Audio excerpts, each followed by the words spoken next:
देखिए ये हिंदी कहानी के रंग का ये उन्वान हमेशा हमें अच्छा लगता है। और ये लगता है कि जिस तरह से उर्दू हिंदी के नाम पर हम बढ़ जाते हैं या उसको गलत तरीक़े से उसको पेश करते हैं, तो इसकी ज़रूरत बहरहाल पड़ती रहती है कि हम कुछ इस तरह की महफ़िलें मुनक़िद करें जिसमें कि ये हम मैसेज दे सकें या बता सकें कि ये दो ज़ुबानें अलग अलग हो गई हैं, लेकिन हमारी संवेदना का जो विकास था वो एक साथ हुआ था। एक पूरी किताब रामचंद्र शुक्ल ने इसी मौजू पे लिखी थी जिसका नाम है हिंदी संवेदना का विकास।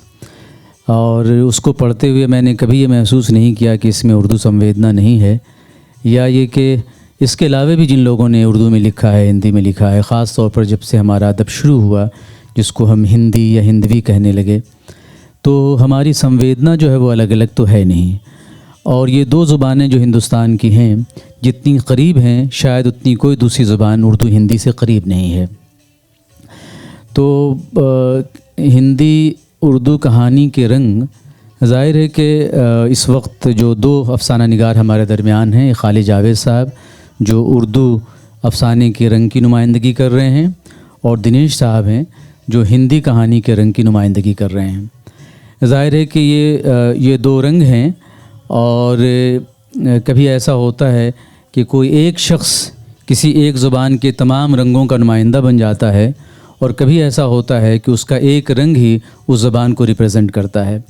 उर्दू के एक बड़े क्रिटिक गुज़रे हैं वारिस अलवी, उन्होंने एक बात ये कही थी कि देखिए कि कहानी के इतने ही रंग या इतने ही असालीब हो सकते हैं जितनी कि ख़ुद हमारी ज़िंदगी के रंग और असालीब हैं।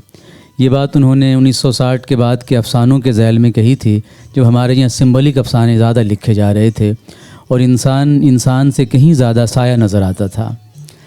हिंदी में भी ये डिबेट चली, और निर्मल वर्मा और कमलेश्वर और वो पूरी एक उस ज़माने की जो खेप थी वो हिंदी से उर्दू से अलग नहीं थी, और ये सब मिल करके उस अहद की सिंबॉलिक कहानियों की नुमाइंदगी कर रहे थे। जिस तरह शहरयार ने एक बार कहा था अपनी गुफ्तगू में इलाहाबाद में कि देखिए, मैं नई नज़म का या नई गज़ल का अकेला शायर नहीं हूँ, हम कई लोग मिलकर इस अहद की गज़ल को रिप्रेजेंट करते हैं। तो हज़रात, जब हम हिंदी उर्दू कहानी के रंग की बात करते हैं तो हम सब की निगाह जो है फ़ितरी तौर पर प्रेमचंद की तरफ चली जाती है। और मैं चलते चलते मुझे प्रेमचंद की एक तहरीर, जो मेरे एक शागिर्द नौशाद मंज़र हैं, उन्होंने कुछ ऐसे तख्लीक़कारों की तहरीरों को जमा किया है जो ख़ुद उन्होंने अपनी कहानी या कहानी के बारे में लिखा है। उसमें पहली तहरीर प्रेमचंद की है। देखिए, प्रेमचंद के सिर्फ 5 जुमले मैं इस वक्त आपको सुनाऊंगा, फिर मैं अपने मेहमान जो हमारे अफ़साना निगारों की तरफ आऊँगा। ये अल्फाज प्रेमचंद के हैं और ये हिंदी भी हैं और उर्दू भी हैं। ज़ाहिर है कि अल्फाज कुछ फ़ारसी के भी मिलेंगे आपको, और आपको ये लगता होगा कि ये बुनियादी तौर पर उर्दू है, लेकिन ये है कि हम इसे हिंदी के तौर पे भी कबूल कर सकते हैं, और हम कबूल करते हैं कि मुसन्निफ़ तो हमेशा यही चाहता है कि उसकी सभी चीज़ें खूबसूरत हों, लेकिन ऐसा होता नहीं। अक्सर तख्लीक़ात कोशिश करने पर भी मामूली सी होकर रह जाती हैं। मेयारी अदीबों की चीज़ों में से भी बहुत कम अच्छी निकलती हैं, फिर इनमें भी जुदा जुदा रुझान होते हैं। कारी अपनी पसंद की चीज़ों को मुंतखब करके उन्हें ही शर्फ़ क़बूलियत बख्शता है। हर मुसन्निफ़ की हर तसनीफ़ हर आदमी को पसंद आ जाए, ऐसा बहुत कम देखने में आता है। मैं सोचता हूँ कि इतने दिन गुज़र गए और हमारी कहानी पर कितना वक्त गुज़र चुका है, और जिस कहानी को हम नई कहानी कहते हैं उस पर भी वो कहानी भी अब पुरानी हो चुकी है।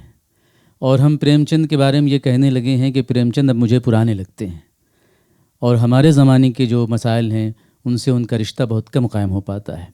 लेकिन फिर भी प्रेमचंद को हम सर पे उठाए फिरते हैं, और जो एक रिस्पेक्ट है वो बहरहाल अपनी जगह है। उर्दू के एक क्रिटिक ने ये लिखा था कि प्रेमचंद चाहे जितने ही पुराने हो जाएं, वो एक एतबार से हमेशा नए रहेंगे।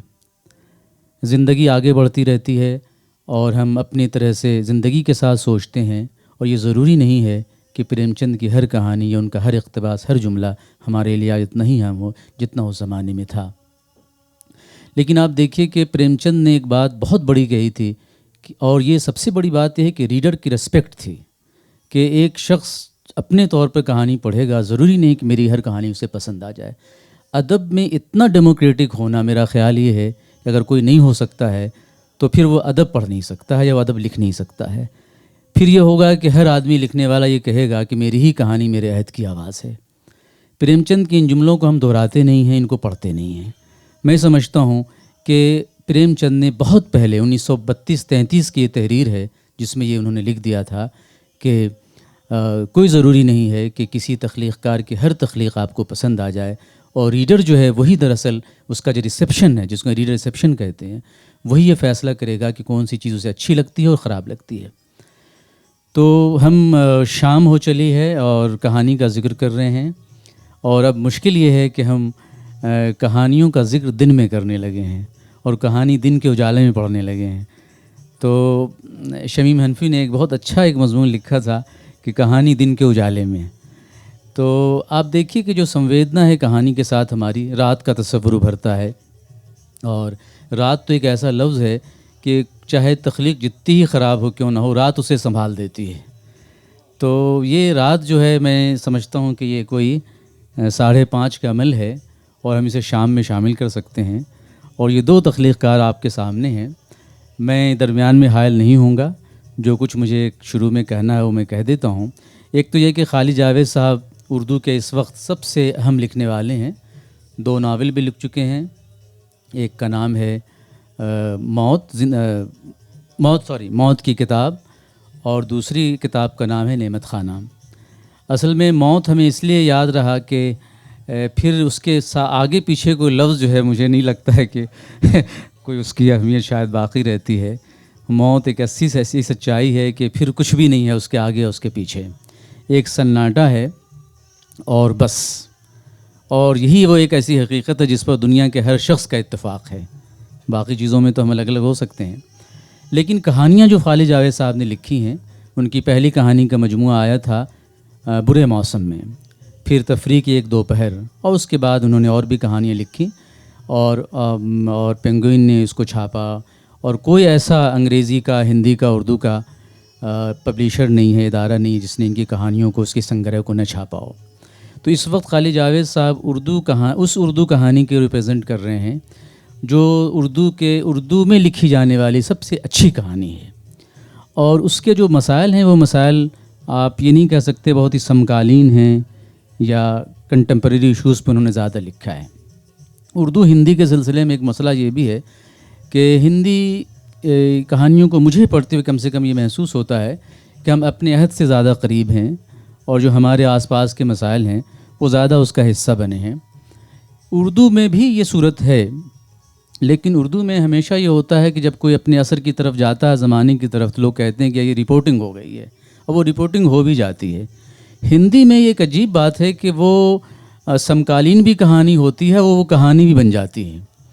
और उर्दू में भी ऐसे लोग लिखने वाले हैं, लेकिन ये कि उर्दू का मिजाज कुछ ऐसा इधर हो गया था पिछले 30-40 बरसों में कि कुछ इतने पर्दों के साथ, इतने असरार के साथ, इतनी धुंध के साथ वो हकीकतें सामने आती थी कि वो ये नहीं लगता था कि वाकई ये मतलब ये है कि ये हमारे ज़माने की हकीकत है, किसी और ज़माने की हकीकत है। तो चूँकि उर्दू हिंदी कहानी के रंग हैं, तो इसमें ज़ाहिर है कि हम प्रेमचंद से शुरू करें, इस ज़माने में कितने लोग हुए, कितनी कहानियों को हमने पढ़ा और हमें पसंद आई। एक पुरानी कहानी मुझे आज नहीं मालूम होती है, आज की कहानी मुझे पुरानी लगती है। तो ये वही बात है जो प्रेमचंद ने कही है ना। तो कोई कहानी आज लिखी जा रही है उर्दू हिंदी स्क्रिप्ट में, तो ज़रूरी नहीं कि वो आज की भी हो। एक कहानी है इसकी ज़फ़र उगानवी की, वो उर्दू के थे और उनको ज़ाहिर है कि बहुत शोहरत भी मिली, लेकिन सिर्फ उसमें एक जुमला पढ़ते पढ़ते बल्लाज मेंढा ने मुझे कहा था कि यार मैंने तो किताब उठा के फेंक दी, और सिर्फ एक जुमले ने मुझे पकड़ लिया। वो जुमला ये था कि दरवाज़ा इस तरह खुला था जैसे कोई आया हो या गया हो। तो अब ये ज़ाहिर है कि ये कोई समकालीन मसला तो है नहीं कि आज का कोई मसला है। तो उर्दू के साथ ये एक आसानी, दुश्वारी या कहना चाहिए कि एक उसकी खूबी है कि बैक वक्त यानी एक ही वक्त में वो कई ज़मानों को अपने अंदर समेटता है। और जो एक मेटाफिज़िक्स जिसको आप कहते हैं, माबदुत तबियात, उसकी तरफ खालिद जावेद साहब का भी रुझान है। और खालिद जावेद साहब के यहाँ जो ज़िंदगी का अंधेरा है या इंसान का जिसको हम तरह तरह से छुपाते हैं या नाम देते हैं, उसको हम कह नहीं पाते हैं, तो खालिद जावेद साहब की कहानियाँ दरअसल उन्हीं समतों की तरफ जाती हैं। और उसमें ज़िंदगी की जो सच्चाइयाँ हैं वो अचानक जो है वो उसमें एक धुंध पैदा होने लगती है और ऐसा महसूस होता है कि जैसे ये कहानियाँ हमारी आम ज़िंदगी से के होते हुए भी ज़रा कुछ ऊपर को उठ रही हैं। तो ऊपर उठने का और नीचे आने का ये जो पूरा अमल खालिद जावेद साहब के यहाँ है, दरअसल यही वो कहानी का आर्ट है जो हमें कभी कभी मीर की याद ताज़ा करता है। और जो हमारे दिनेश साहब हैं, उनकी खूबी ये है कि वो कहानी भी लिखते हैं, ड्रामे भी लिखे हैं और सहाफ़ी भी हैं। उनकी दिलचस्पी ज़िंदगी के और ज़माने की मुख्तलिफ़ सिमतों की तरफ है। खालिद जावेद साहब जहाँ यूनिवर्सिटी में पढ़ाते हैं, सारा वक्त इनका सुबह से शाम तक स्टूडेंट के दरमियान गुजरता है। तो आप ये कह सकते हैं कि अच्छा, एक अजीब बात लिखी थी निर्मल वर्मा ने मुक्तिबोध के बारे में कि मुक्तिबोध जितना अपने आप को जानते हैं उतना ही अपने ज़माने को भी जानते हैं। और यही वजह है कि मुक्तिबोध के यहाँ दर्शन में, अनुभव में कोई दीवार नहीं है या कोई उसमें फासला नहीं है, दूरी नहीं है। तो ये बहुत बड़ी बात किसी के बारे में भी कही जाए कि भाई जो जितना अपने बारे में जानता है या पहचानता उतना ही ज़माने को भी जानता है। तो दिनेश साहब के यहाँ आपको ये महसूस होगा कि उन्होंने जिस तरह से चीज़ों को देखा है और महसूस किया है उसी तरह से वो कहानी में को पेश, लेकिन जाहिर है कि ये रंग हैं कहानी के और इसी में खूबसूरती है। गालिब ने कहा था ना कि चश्म को चाहिए हर रंग में वाह हो जाना।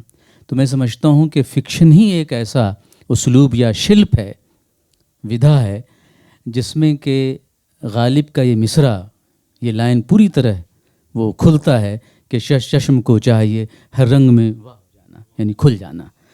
तो ये दो हमारे नुमाइंदे हैं, खालिद जावेद साहब और दिनेश साहब। हम आप दोनों का इस्तकबाल करते हैं जश्न अदब की तरफ से, अपनी तरफ से। और जो यहाँ लोग मौजूद हैं, फ़रहत एहसास साहब तशरीफ़ रखते हैं जो उर्दू गज़ल का एक बहुत अहम नाम है, और इसी तरह सालिम हैं और भी कई लोग हैं जिनको मैं शक्लन पहचान रहा हूँ, कई बार देखा है कहीं कहीं प्रोग्राम में, मैं नाम से वाकिफ़ नहीं हूँ। यस, खुशबीर सिंह शाह साहब भी हैं और मैंने उनको पढ़ा है, देखा शायद पहली बार है मैंने, माफ़ कीजिएगा। और उनका मजमूआ हाल ही में मुझे मेरे एक अज़ीज़ ने भिजवाया था, तो मैं उनका भी इस्तकबाल करता हूँ। आप सब का भी, जिनका मैं नाम नहीं ले सका, आप सब मेरे लिए मोहतरम हैं और सब मैं आपका अभिनंदन करता हूँ, इस्तकबाल करता हूँ, खुश आमदीद कहता हूँ। मैं सबसे पहले खालिद जावेद साहब की तरफ आता हूँ और मैं उनसे ये जानना चाहता हूँ कि ये जो हिंदी उर्दू कहानी के रंग हैं, जब ये उन्वान उनके सामने आया और जब उनको ये कहा गया कि आप में उसमें शरीक होना, कुछ बोलना है, तो आपने क्या महसूस किया?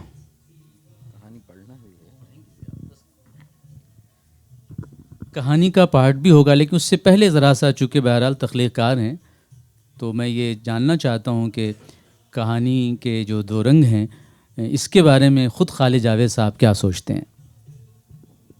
देखिए, मेरा ख़्याल है कि सब कुछ आपने कह दिया है। आपसे बेहतर तो अब ऐसा है नहीं, कोई इजाफ़ा नहीं कर पाऊँगा आपकी बात में। लेकिन ये कि जैसा आपने प्रेमचंद के लिए, मैं तो ये समझता हूँ कि प्रेमचंद जितने हिंदी के हैं उतने उर्दू के हैं। तो वो जो एक रिवायत चली आ रही है हमारे यहाँ, तो वो जो माखिज़ है तो वो तो एक ही है, मतलब जो सोर्स है हमारे यहाँ, जो बादाब्ता कहानी का जो एक सोर्स है वो एक है। अब एक ही दरिया है और वो बाद में आगे चल के कुछ पत्थर आते हैं बीच में, कुछ पहाड़ आते हैं और वो उससे टकराता है और उसके बाद वही दरिया दो शाखों में बट जाता है। तो वो पॉलिटिकल ज़्यादा है ये बात, मेरा ख़्याल है, मैं उसकी गहराई में नहीं जाऊँगा। मेरा ख़्याल है यही सवाल हम एक बार, दिनेश जी इसको किस तरह देखते हैं? मुझे तो लगता है कि दरिया एक ही है, लेकिन यह कि दो सिमत रवानी है उसकी। बिल्कुल, और मेरे लिए तो कभी उर्दू हिंदी कहानी अलग अलग नहीं रही। मैंने तो लिखना ही अगर कहा जाए तो कृष्णचंद्र को हिंदी में पढ़ पढ़ के सीखा, लगभग उनकी सारी किताबें खोज खोज के पढ़ी और वो बहुत यंग एज में मैंने पढ़ा था। उसके बाद मंटो, राजेंद्र सिंह बेदी, तो कभी मतलब मेरे तो दिमाग में वो आया ही नहीं। ये तो बहुत बाद में जब कॉलेज में पहुँचे तब समझ में आया कि अच्छा ये उर्दू लिटरेचर का ये सारा का सारा ये अलग है और ये अलग है, सिर्फ लिपि अलग अलग है, बाकी ज़मीन वही है, लोग वही हैं और देखा जाए तो भाषा भी वही है जो हम रोज़मर्रा के जीवन में बोलते हैं।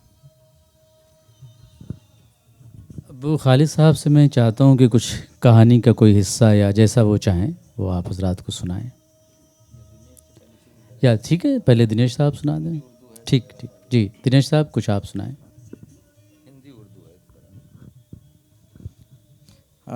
कहानी का शीर्षक है विज्ञापन वाली लड़की। ये जी, मैं एक बात दिनेश जी के बारे में और बता दूं कि असल में आपकी फ़िल्म पे बहुत गहरी नज़र है और बहुत अच्छे फिल्म क्रिटिक हैं ये। एक ब्लॉग भी है इनका बाइस्कोप के नाम से, और कमाल अमरोवी पे एक इनकी बहुत लंबा लेख है, यानी कहना चाहिए कि एक छोटी सी किताब है वो। और एशियन सिनेमा के ऊपर भी एक किताब अभी इनकी वाणी पब्लिकेशन ने छापी है।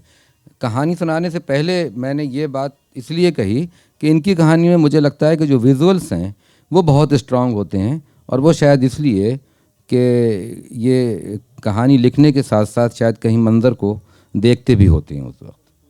हाँ, कहानी मैंने एक हालांकि कहानी को छोटा कर दिया था काफ़ी, ये एक लंबी कहानी है और चूंकि यहाँ पे समय की कमी थी, एक कहानी को छोटा करना भी अपने आप में एक मुश्किल चीज़ है, लेकिन मुझे लगता है कि आपको एक पूरा फ्लेवर आएगा।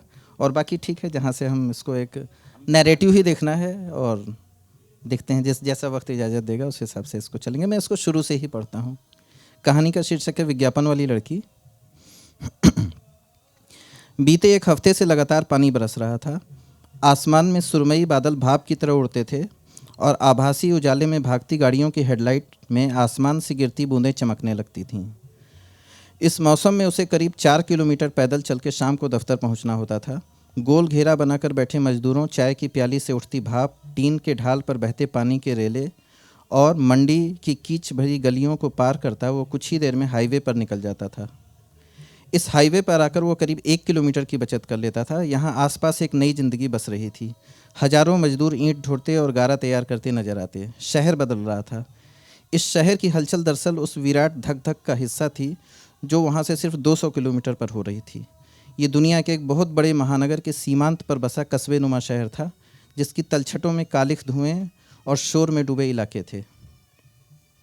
ये शहर उसके अपने घर, उसकी बीमार माँ से 1000 किलोमीटर दूर था। जिस अखबार के दफ्तर में वो काम करता था वो शहर के बाहरी हिस्से में बसे इंडस्ट्रियल एरिया में बना था। कागज़ के भारी भरकम रोल के बीच से गुजरता हुआ वो गोदाम जैसे बड़े हाल की सीढ़ियाँ चढ़ता था, जिसके कोने पान की पीक से कत्थई रहते थे। ऊपर लाइन से कंप्यूटर लगे थे। इनके कीबोर्ड और स्क्रीन मटमैले हो चुके थे और पीछे लगे तार महीनों पुरानी धूल से अटे रहते थे।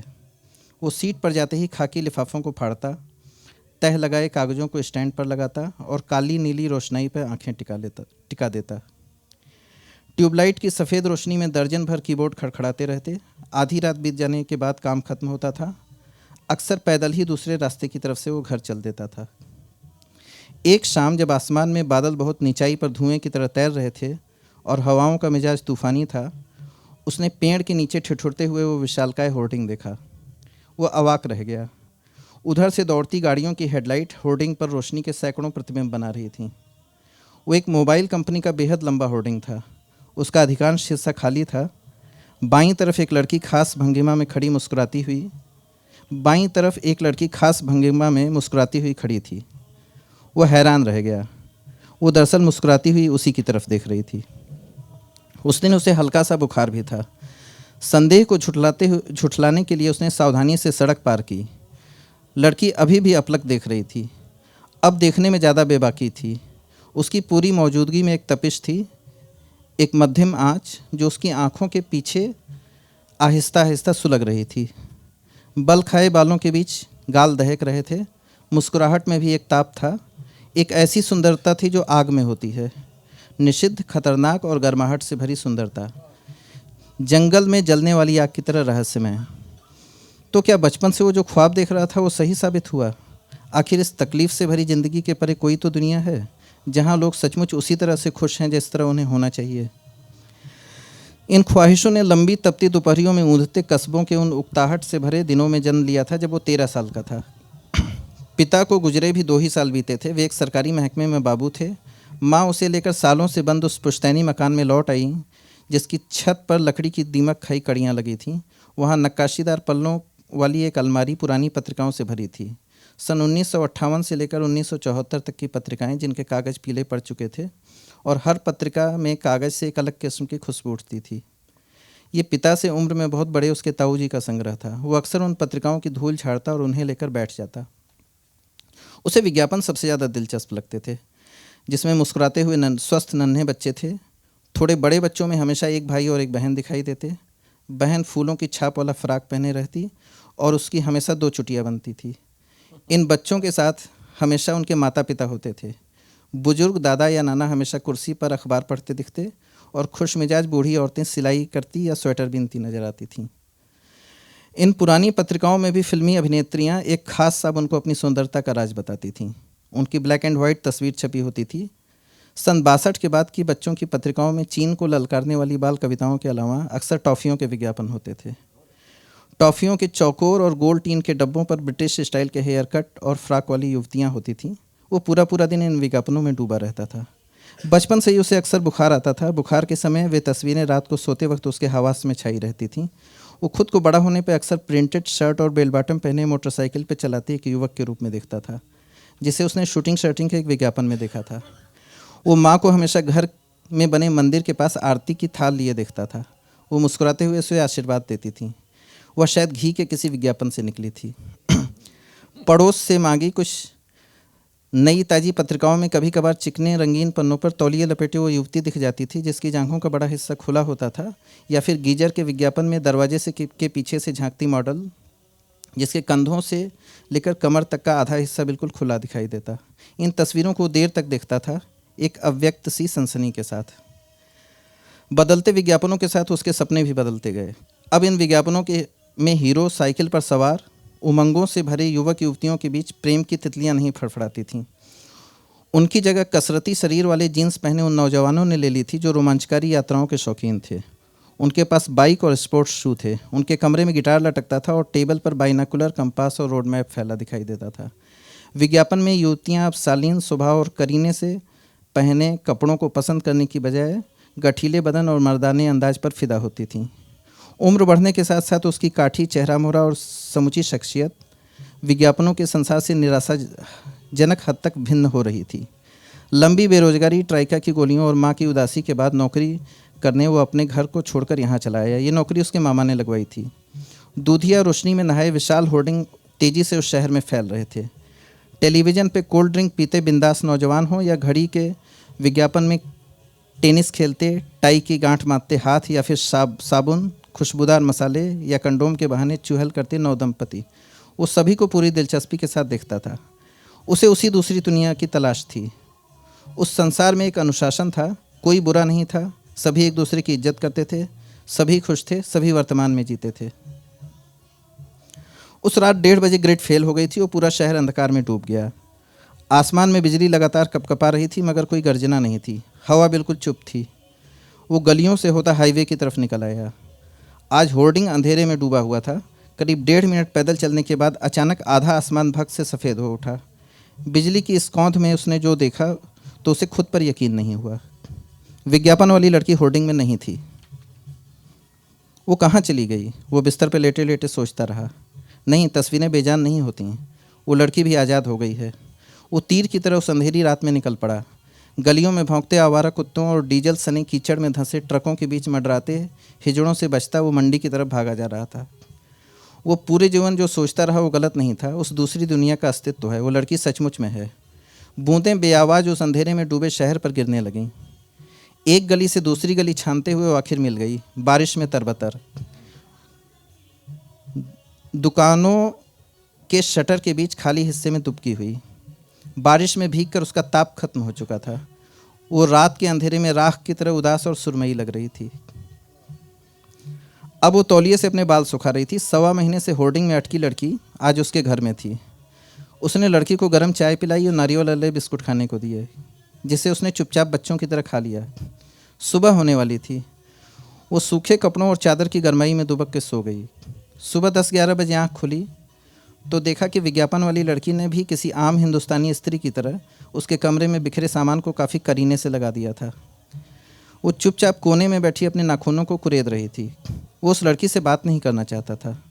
उसे भय था कि कहीं बात करते ही यह पारभासी हकीकत छिन्न भिन्न न हो जाए। इसलिए वो जल्दी से जल्दी दिन की रोशनी में उस होर्डिंग को दोबारा देखना चाहता था। दोपहर 1:30 बजे ही वो हाईवे पहुंच गया। होर्डिंग रात की तरह खाली था। किशोरावस्था के दिनों में कंप्लीट मैन की परिभाषा बताने वाली एक शूटिंग कंपनी का विज्ञापन उसे बेहद पसंद था। उसमें हंसमुख, उदार, बच्चों और जानवरों के साथ खेलने वाले एकांत प्रिय प्रतिभावान पुरुष होते थे। वे स्त्रियों से प्रेम करते थे मगर अपनी बनाई दुनिया से कभी बाहर नहीं निकलते थे। बाद के सालों में जवानी में कदम रखने के साथ टेलीविज़न पे वॉशिंग मशीन, रेफ्रिजरेटर, कम कीमत वाली कारें और माइक्रोवेव ओवन के साथ रिश्ते, प्रेम, सहनशीलता और सुखी जीवन की नई परिभाषाएं उसे समझ में आईं। उस दिन जब वो घर पहुंचा तो शाम हो चुकी थी। मौसम खुला था। छत पर गया तो देखा जिस तरफ अभी अभी सूरज डूबा था उस तरफ दर्जनों पतंगें हवा में हल्के हल्के कांप रही थीं। वो दरवाज़ा खोलकर अंदर गया तो देखा लड़की फर्श पर घुटने मोड़े सो रही थी। इस वक्त वो ग्लैमरस मॉडल नहीं बल्कि किसी आम सुंदर लड़की जैसी दिख रही थी। अगस्त की उमस के चलते उसके माथे पर पसीने की बूंदें उभर रही थीं। कमरे से लगे छोटे से चौकोर किचन में खाली बर्तनों से अंदाज़ा लग गया कि दोपहर में उसने अपने खाने के लिए कुछ पकाया भी था। वो खुद भी फर्श पे बैठ गया और उसे सोते हुए देखता रहा। उसे चॉकलेट कंपनी का वो विज्ञापन याद आ गया जिसने सबसे पहले उसके जहन में साहचर्य का भाव विकसित किया था। उसे एहसास हुआ कैसे दो इंसान उम्र और रिश्तों में अलग अलग होते हुए भी एक दूसरे के मन की बात समझ सकते हैं। अब तो उन दोनों के बीच बातचीत भी शुरू हो गई थी। शुरुआत उस लड़की ने ही की थी। जब पहली बार लड़की की आवाज़ कानों से टकराई तो एक पल के लिए उसे अपने कानों पर यकीन ही नहीं हुआ। बहुत साफ आवाज़ और बहुत स्पष्ट से शब्द। तुम मुझे पहचानती थी? हाँ सचमुच, तुम सबसे पहले थे जिसने मेरी तरफ अलग तरीके से देखा, जैसे मुझे सचमुच में जानते हो। मैंने देखा कि तुम मुझे देख रही थी। हाँ, मैं तुमको ही देख रही थी। तुम कितनी रात गए उधर से अकेले जाते थे? मैंने आज तक ये बात किसी को बताई नहीं है कि तुम मुझे ही देखती रही और अब मेरे पास हो। किसी को बताना भी मत। पर तुम कौन हो? जैसे तुम हो वैसे मैं भी हूँ। लड़की ने उसे तमाम दिलचस्प बातें बताईं, जैसे कि वो एक महत्वाकांक्षी एड डिज़ाइनर की कल्पना है। उसने अपने कंप्यूटर में सैकड़ों युवतियों की तस्वीर फीड करने के बाद उसका निर्माण किया। उसे सुंदरता, मुस्कुराहट और शोखी दी। लड़की ने हंसते हुए कहा, तुम नहीं हो, तुम तो हजारों विज्ञापनों की एक संरचना हो, बिल्कुल मेरी तरह। फ़र्क सिर्फ इतना है कि तुम दर्पण के उस तरफ हो और मैं इस तरफ। दोनों साथ बैठकर खाना खाते और बातें करते हुए वहीं फर्श पर लेटे लेटे सो जाते। अरसा पहले एक कंपनी ने यह समझाया था कि घड़ियां सिर्फ समय देखने के लिए नहीं होती, वे अगर तोहफा बने तो प्यार के इजहार का तरीका भी होती हैं और शरीर का आभूषण भी।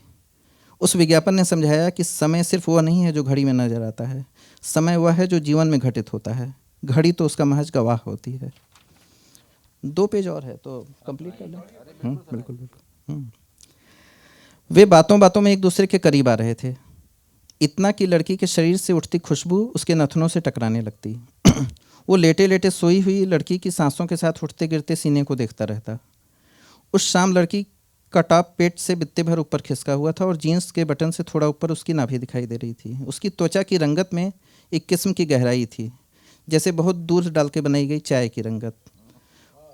उस शरीर से गुजरते हुए एक दूसरी दुनिया के दरवाजे खुलते थे, जहाँ हंसते ईमानदार लोग थे, छोटी छोटी बातों में खुशी तलाशने वाले लोग थे। उसने लड़की के पेट के निचले हिस्से पर कसी हुई जीन्स का बटन खोल दिया। उसी वक्त लड़की की आंखें खुल गई थीं। शहर पर झुके बादलों में लगातार गड़गड़ाहट हो रही थी। तभी शायद लड़की ने जो कुछ कहा वो उसे सुनाई नहीं दिया। बादलों की गड़गड़ाहट बहुत देर तक आसमान में भटकती रही। वो स्तब्ध था सा उसके ऊपर झुका रह गया। लड़की की आंखों में रोष भरी नमी थी। वो जाने कब सो गया। आंखें खुली तो चेहरा आंसुओं से तरबतर था। वो बुखार में तप रहा था। रात के 9 बज रहे थे। कमरे में चारों तरफ लड़की कहीं नहीं दिखाई दी। उसने जल्दी जल्दी किचन और बाथरूम भी छान मारा। बाहर झांका तो पानी लगातार बरस रहा था, पूरे शोर के साथ। उस रात जैसे आसमान फट पड़ा था। इस पूरे मौसम में ऐसी बारिश कभी नहीं हुई थी। सड़क से लगे चबूतरों की सीढ़ियां पानी में पूरी तरह डूब गई थीं। कुत्ते पानी में तैरते हुए इधर से उधर भाग रहे थे। गलियों में घुटनों तक हरहराता पानी बह रहा था। उसने देखा कि पानी में अखबारों के टुकड़े बहे चले जा रहे थे। सैनिटरी नैपकिन के विज्ञापन, चाय के खाली डब्बे पर मुस्कुराती गृहिणी और दीवारों से उखड़े सिनेमा के पोस्टर उस तेज़ धार में नाचते हुए आंखों से ओझल हो रहे थे। वो लड़की को खोजने के लिए भटकता रहा। मंडी में बने विशालकाय गोदाम, जहाँ छत पर बने पाइपों से शोर करता हुआ पानी गिर रहा था, टखनों तक पानी से भरी गलियाँ, सड़क के किनारे खड़ी ट्रकों की अंतहीन कतार, वो कहीं नहीं मिली। उसे अपने पेट के निचले हिस्से में फिर ऐंठन सी महसूस हुई, मगर इस बार ज़्यादा तकलीफ़देह। उसे कपकपी सी लगी और नथुनों से आती जाती सांस गर्म महसूस हो रही थी। उसे फिर बुखार आ गया था। वो भागता हुआ हाईवे की तरफ जा रहा था। सड़क के बगल से नाला गुजरता था तो उसमें से ऐसा शोर उठ रहा था जैसे किसी पहाड़ी नदी से उठता है। वो लोहे के उन भारी भरकम एंगल के पास कांपता हुआ खड़ा हो गया था जिन पर वो विशाल होर्डिंग टिका था। उसने खुद को शांत करने का प्रयास किया, मगर उसके भीतर की कपकपी बढ़ती गई। उसके पेट में फिर तकलीफदेह ऐंठन शुरू हो गई। वो पानी से इस कदर तरबतर हो गया था कि उसे सांस लेने में दिक्कत होने लगी थी। माथे से बहता पानी नाक मुंह के भीतर घुसता चला जा रहा था। वो घुटनों के बल वहीं कीचड़ में बैठ गया। अगली सुबह भी आसमान में बादल छाए थे और हल्की फुहार गिर रही थी। हाईवे पे एक लावारिस शव मिला था। पानी से सराबोर शरीर बिल्कुल ठंडा और अकड़ा हुआ। जेब में मिले कागजों से पता चला वह उसी शहर में छपने वाले अखबार के दफ्तर में एक कंपोजिटर था। उसके कमरे की छानबीन से भी कुछ खास पता नहीं चला। किचन देखने से लग रहा था करीब 2 हफ्तों से उसमें खाना नहीं पका है। अलबत्ता उसके रूम में अखबारों और पत्रिकाओं से काटी गई विज्ञापनों की ढेरों कटिंग बरामद हुई। उसमें से बहुत सी कमरे में बिखरी हुई थीं और कई पॉलीथीन में सहेज कर रखी हुई थीं। घर में बन और डबल रोटियों के खाली रैपर छिटके हुए थे। एक लेटर पैड पे 4-5 लाइनें लिखी हुई थीं। शायद वो अपनी माँ को चिट्ठी लिख रहा था। अगली रात पानी फिर बहुत बरसा और विज्ञापन वाली लड़की मुस्कुराती रही।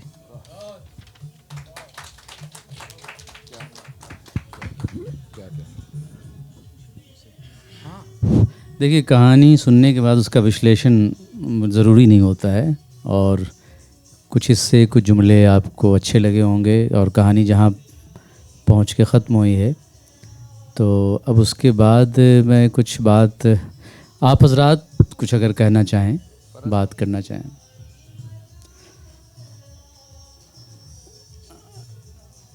या फिर खालिद जावेद साहब को ज़हमत दी जाए कि वो कुछ कहानी सुनाएं अपनी। ठीक है।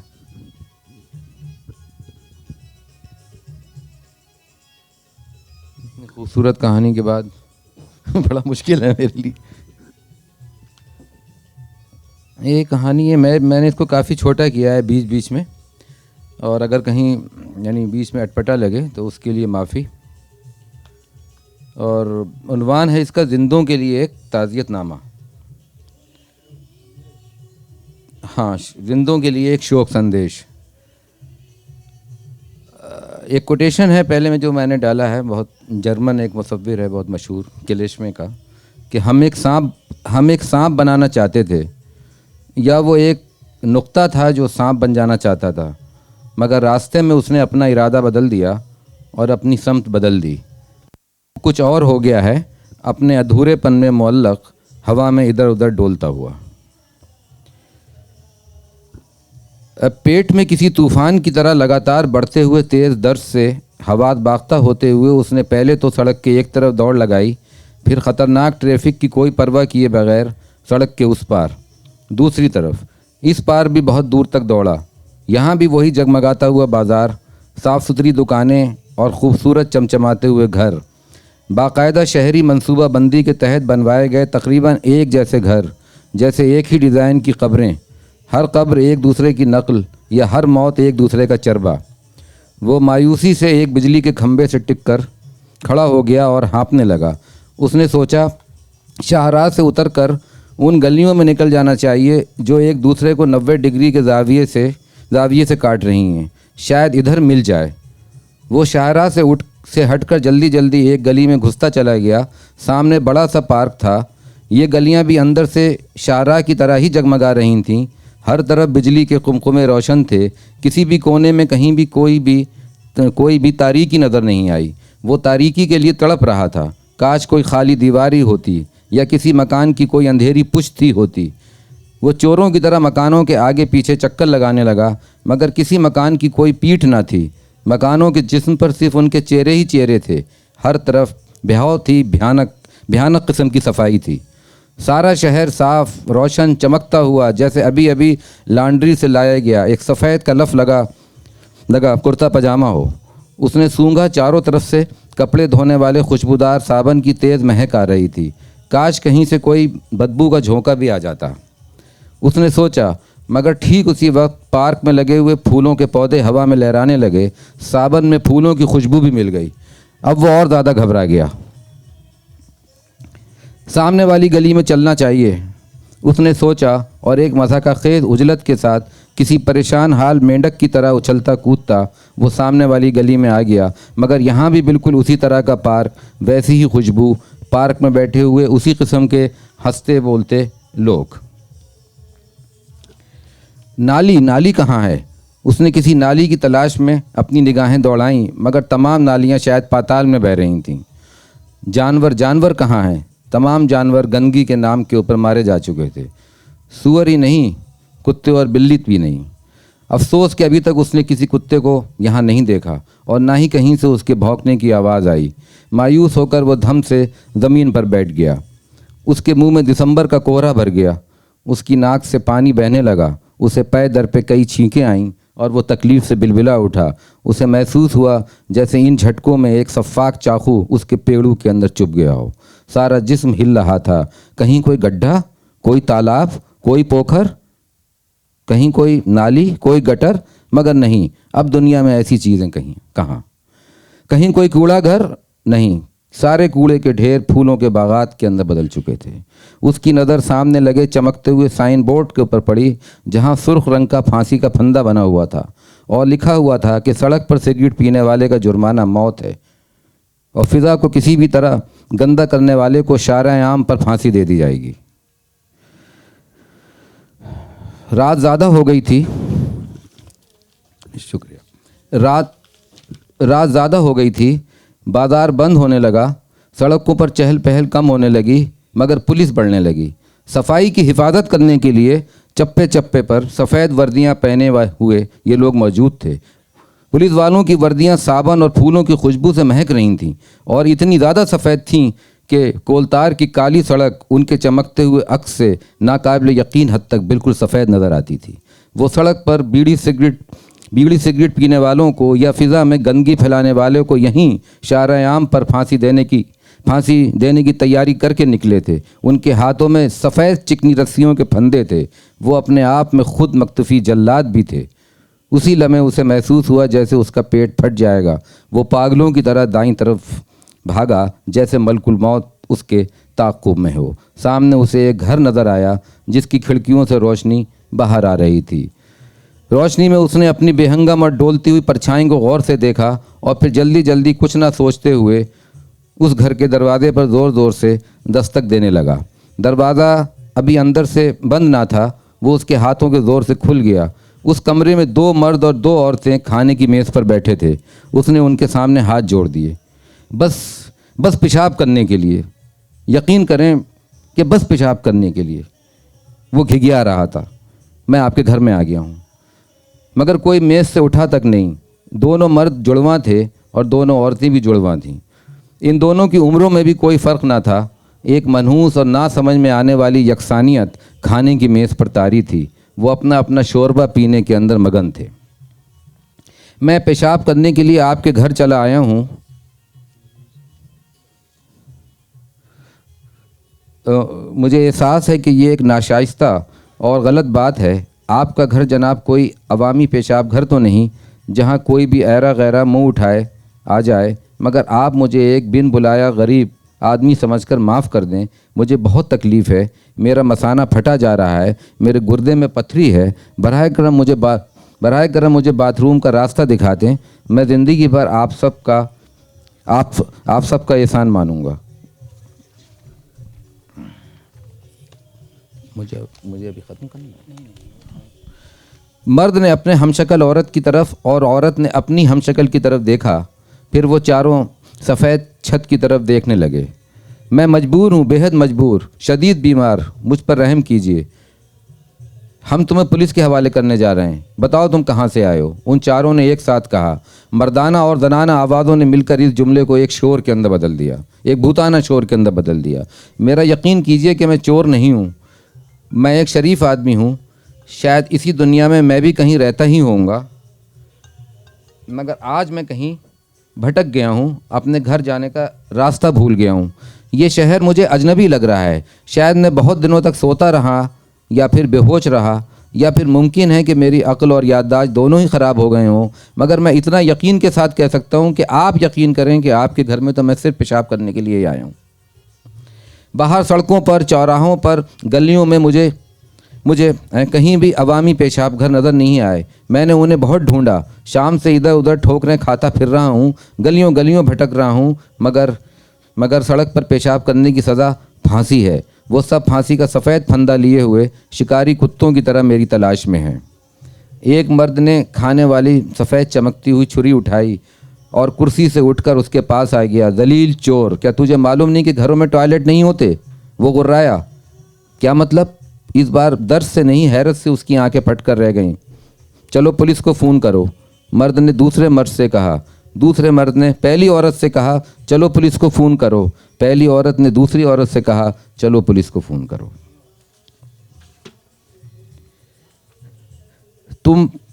तुम पागल हो। घरों में ऐसी चीज़ें बनाने से गंदगी और बीमारियां फैलती हैं। अब कोई ऐसी घिनौनी और कड़ी हरकतें नहीं करता। चलो निकलो, अपने दिमाग के इलाज के लिए अस्पताल जाओ। फिर वो चारों एक साथ बोले, मगर इस जुमले के शोर में वो कुछ भी नहीं समझ सका और उसी तरह उनके सामने पड़ा बिलबिलाता रहा। तब वो मर्द जिसके हाथ में खाने वाली चमकती हुई छुरी थी उसके और करीब आया। चमकती हुई छुरी का सफ़ेद दस्ता उसके सर पर पड़ा। वो एक खाली डिब्बे की तरह पीछे दरवाजे की तरफ खुद ब खुद लुढ़कता चला गया। वो एक हकीर कीड़े की तरह घर से बाहर फेंक दिया गया।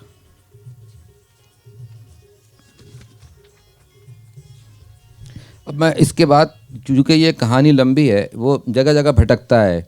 वो एक सिनेमा हॉल जाता है, वहाँ भी मालूम होता है कि अब यहाँ पे टॉयलेट नहीं बनते। अस्पताल जाता है, वहाँ भी मालूम होता है कि अस्पतालों में अब टॉयलेट नहीं बनते। तो फिर आखिर में वो रेलवे प्लेटफार्म के ऊपर जाता है कि शायद यहाँ हो। तो यहाँ से एक मंज़र है। मजबूर होकर थकते हुए उसने प्लेटफार्म पर एक बूढ़े मुसाफिर की तरफ देखा। बूढ़ा अपना एक अजीब सा बैग, जो कि तकरीबन एक फुटबॉल की तरह था और जिसके ऊपर घोड़े के कान बने हुए थे, गधे के कान बने हुए थे, कंधे पर डाले हुए लोहे की पटरियों को खामोशी से तके जा रहा था। उसने पूछा, जनाब यहाँ टॉयलेट किस तरफ है? क्या? बूढ़े के मुंह से एक सीटी सी निकली। टॉयलेट मेरा मतलब है। बूढ़े ने उसने बूढ़े को गौर से देखा। बूढ़े का चेहरा एक गहरे ज़ख्म के निशान की वजह से दो हिस्सों में बटा हुआ था। लगता था जैसे ये एक चेहरा ना होकर दो चेहरे हैं जो एक साथ उसे घूर रहे थे। ये एक लंबा ज़ख्म था जो कि उसके माथे से लेकर ठोरी तक जा रहा था। एक लाल और गुलाबी सफ़ेद लकीर। मुझे पेशाब करना है, मेरा पेड़ू फूल रहा है, मेरे गुर्दे में पथरी है, अगर मैंने पेशाब नहीं किया तो मर जाऊंगा, मेहरबानी करके आप मुझे बताएं कि कहाँ है। उसने तोते की तरह फिर वही जुमले दोहराए। तुम कहाँ से आए हो? बूढ़े की आवाज़ वाकई एक सीटी की तरह थी। जनाब यकीन करें, इस वक्त मुझे याद नहीं आ रहा है। दर्द की शिद्दत से मेरा दिल बैठा जा रहा है। क्या तुम भूल गए हो कि अब इस दुनिया में कहीं कोई पेशाब खाना नहीं? आप मजाक कर रहे हैं, मैं बहुत तकलीफ़ में हूँ। मैं तुम्हें मजाक करने वाला आदमी नज़र आता हूँ? मजाक मेरे रुतबे की चीज़ नहीं, देखते नहीं कि मैं कितना संजीदा हूँ। मैं एक प्रोफेसर हूँ। सीटी बहुत ज़ोर से गूंजी। ओह माफ़ कीजिएगा, मैं तो पेशाब। क्या तुम अंधे हो? मेरे चेहरे पर इल्म व दानिश का ये ज़ख्म नहीं देखते? हर सच्चे प्रोफेसर के चेहरे पर यह ज़ख्म होता है। उसने अपने कानों में पै दर पे कई ख़तरनाक सीटियों को सुना। उसी वक्त एक बेहद तेज़ रफ्तार ट्रेन शोर मचाती, दिल दहलाती, पटरियां हिलाती गुजरी। वो इस स्टेशन पर रुकी नहीं, ट्रेन के निकल जाने के बाद उसे वहाँ इतना सन्नाटा महसूस हुआ जैसे वो साएं साएं करते हुए एक जंगल में खड़ा था। देखो अहमक आदमी, स्टेशन के बाहर पुलिस वालों की चौकी है। अगर तुमने उनसे भी अपनी इस वाहियात और वो मकरूह ख्वाहिश का जिक्र किया तो तुम्हें फ़ौरन फांसी दे दी जाएगी। और फ़िज़ा आलूदा करने वालों पर कोई भी मुकदमा नहीं चलाया जाता, बस फ़ौरन उसी वक्त फांसी दे दी जाती है। बूढ़े की सांसों के दरमियान बजने वाली सीटों से एक खौफनाक खुतबा बाहर निकल कर आ रहा था। तो जनाब क्या अब इस शहर के लोग अपनी फितरी ज़रूरियात बिल्कुल रफ़ा नहीं करते? उसने डरते हुए सवाल किया। हाँ, अगरचे मुझे मालूम है कि या तो तुम पागल हो या फिर कोई जासूस, मगर मैं तुम्हारे हर सवाल का जवाब दूंगा, क्योंकि जब से यूनिवर्सिटी ने मुझे रिटायर किया है लोगों ने मुझसे सवाल करना बंद कर दिए। जब बहुत दिनों तक किसी प्रोफेसर से कोई भी सवाल नहीं पूछा जाता तो उसके चेहरे पर लगे हुए इल्म व दानिश के ज़ख्म में ख़ारिश होना शुरू हो जाती है, और ख़ारिश बजाय ख़ुद एक गंदगी है। बूढ़ा रुका और फिर कुछ इस तरह बोलने लगा जैसे कि भरे हुए मजमे को ख़िताब कर रहा हो।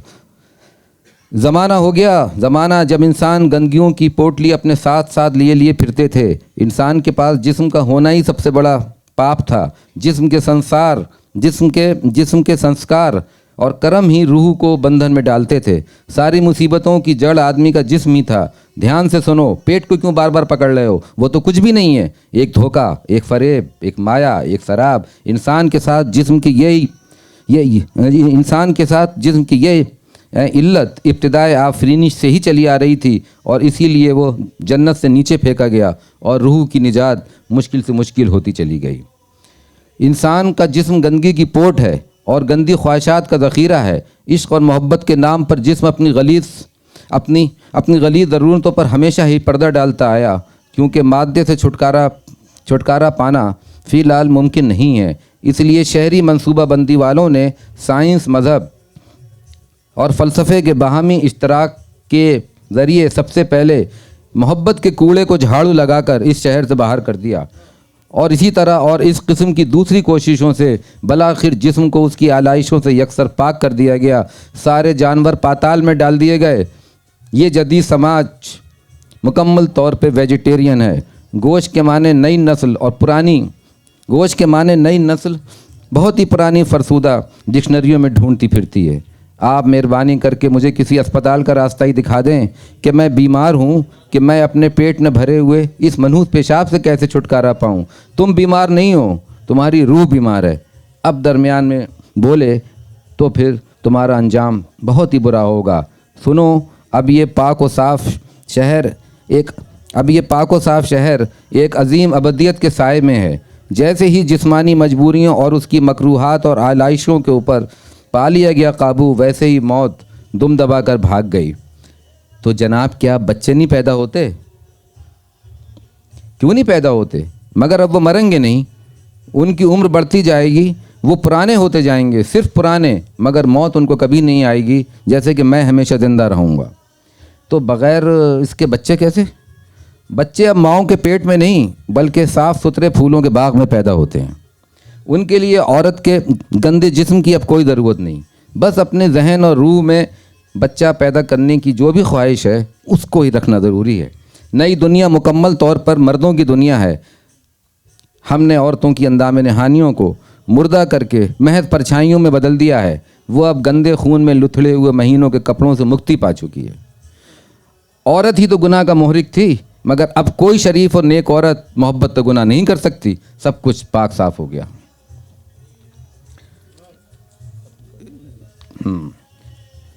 अब मैं इसका मेरा ख्याल है कि आखिरी पेज पढ़ देता हूँ और बीच में आपको बताता हूँ कि वो यूं ही भागता रहता है, और भागते भागते वो एक बस्ती में पहुँचता है, और वो बस्ती जो है वो शहर से थोड़ी दूर है, और कुछ ऐसी बस्ती है जहाँ जिसको कि देखा नहीं है किसी ने। दूर से वो देखता है कि वहाँ से ढोल वगैरह बजने की आवाज़ें आ रही हैं।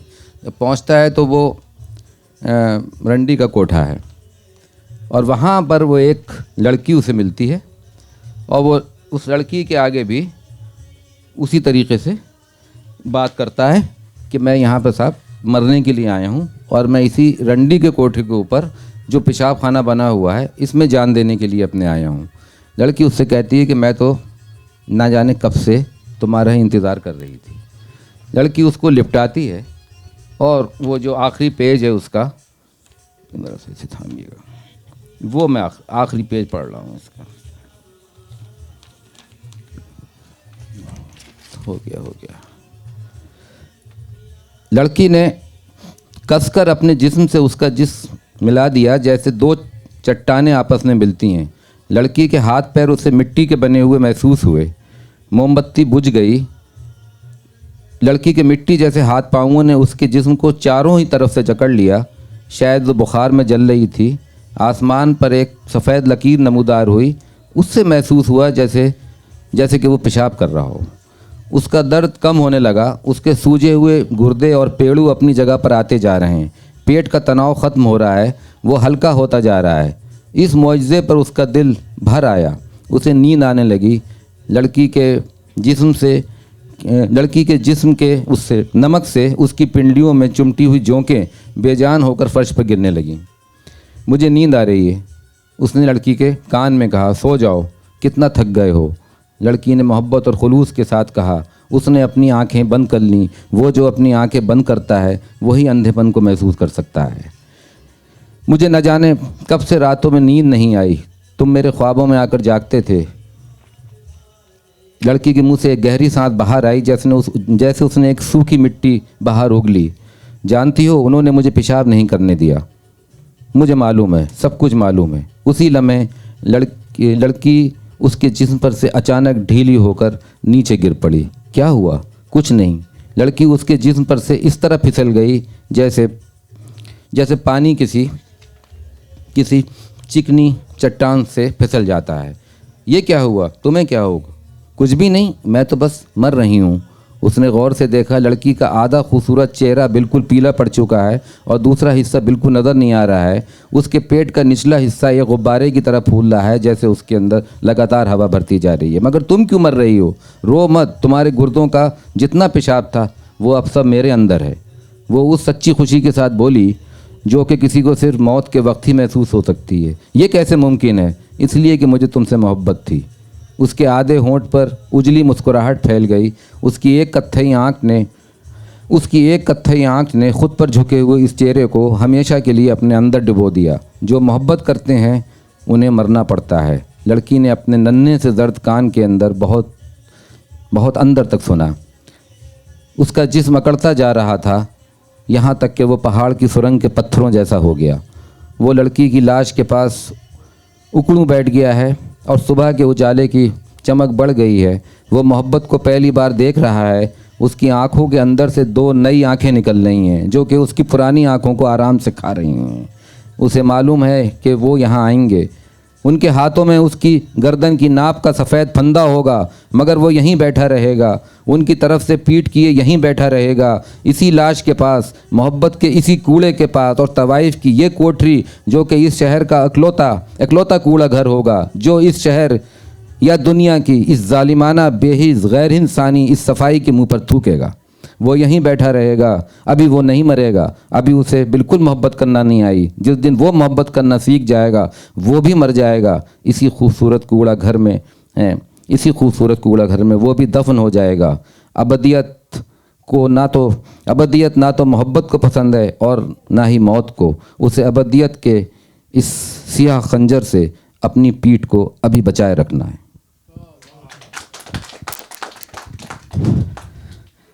इसी कहानी पाठ और कहानी की क़िरत के साथ ये सेशन ख़त्म होता है और आप सबका शुक्रिया अदा किया जाता है। शुक्रिया।